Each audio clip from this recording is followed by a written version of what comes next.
j'ai pas de souvenirs d'enfance avec la poésie, ou alors c'est des souvenirs qui se situent du côté de l'ennui. Apprendre une poésie par cœur à l'école, bon ok, je savais le faire, mais très franchement, je sais pas, ça me touchait pas du tout. Électrocardiogramme plat.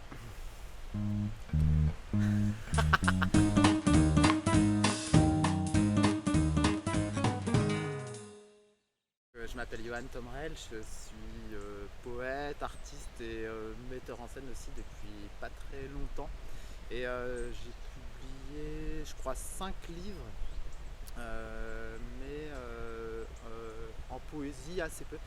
J'ai publié un premier livre de poésie qui s'appelle Mon corps n'obéit plus aux éditions Nous.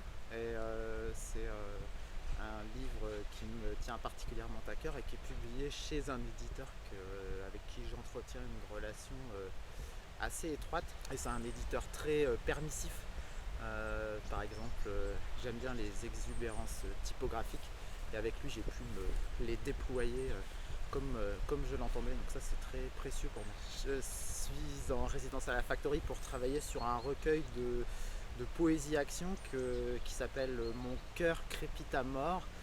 Donc la poésie action, c'est une poésie qui est faite pour être actionnée sur scène par le poète lui-même, souvent avec évidemment sa voix, son corps, peut-être des déplacements et dans mon cas aussi quelques accessoires.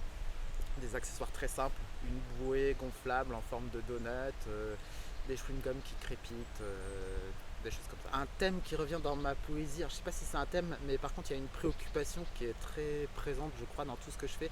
C'est, pour le dire un peu vite, la question du cadre et du débordement. C'est comment finalement on peut déborder du cadre de nos vies, déborder de nos langues aussi, peut-être aussi.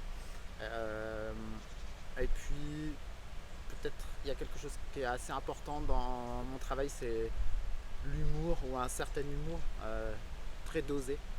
Euh, L'humour c'est compliqué, ça doit se manier avec précaution, parcimonie. Bon, j'essaie de faire ça.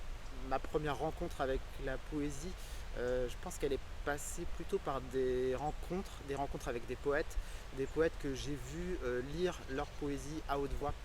Donc c'est plutôt en assistant à des lectures que j'ai rencontré la poésie, plus que dans les livres. Et en fait, ça m'a tout de suite beaucoup attiré. J'ai trouvé cette manière de faire de la poésie, de lire de la poésie, de dire de la poésie en public, très forte, très puissante, très inventive aussi. Et je crois que j'ai eu envie de faire ça. Alors il y a beaucoup d'auteurs qui m'ont marqué. Un auteur disparu, j'aurais envie de parler de Raymond Federman, qui a été très important pour moi, notamment dans son approche de la question de la fiction. Puis après, les auteurs vivants, ils sont très nombreux, mais je travaille de manière très étroite avec Sonia Chiambretto, dont j'aime beaucoup le travail. Elle vient de publier un livre formidable qui s'appelle Gratte-ciel, qui parle de l'Algérie, de l'héritage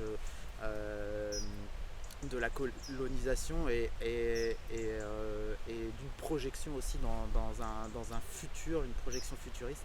C'est un livre très, très fort que j'aime beaucoup. Je ne sais pas si je parviendrai à définir la poésie, mais je peux définir la poésie qui, moi, m'attire, qui m'intéresse, qui est plutôt une poésie du côté du hors norme, qui a souvent des formes d'excentricité formelle, des formes d'exubérance.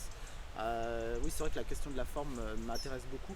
Et puis en poésie, et puis je sais pas, là on est dans un champ d'ortie, et pour moi la poésie c'est peut-être ça, c'est quelque chose auquel on peut se frotter, on peut se rouler dedans, mais on n'en sortira peut-être pas indemne. Elle n'est pas toujours indolore, elle peut faire un peu mal, mais c'est bien. Donc je vais lire un extrait de Mon corps n'obéit plus, qui est un livre paru aux éditions Nous, un poème qui s'appelle Mon corps s'ennuie dans son corps. Mon corps s'ennuie en lui, il aimerait en essayer un autre, mais ce n'est pas possible. Il n'y a rien à faire à part accepter, vautrer dans un canapé. En attendant, mon corps fait rentrer des trucs en lui, des chips au vinaigre, de la fumée, du hip-hop déviant, mais il s'ennuie quand même. Alors mon corps se lève, Il a envie de sortir, mais il n'y a rien à faire à part t'appeler. Mon corps a besoin de toi.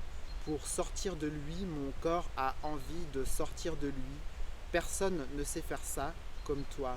Comme ça, voilà, dans ton corps, mon corps sort de son corps.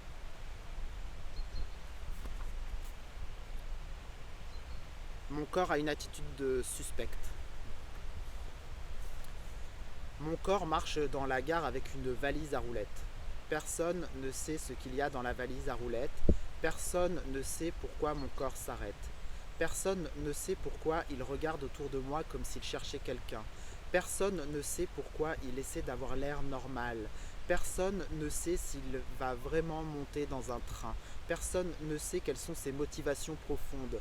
Personne ne sait avec qui il parle au téléphone. Personne ne sait pourquoi il ne tient pas en place.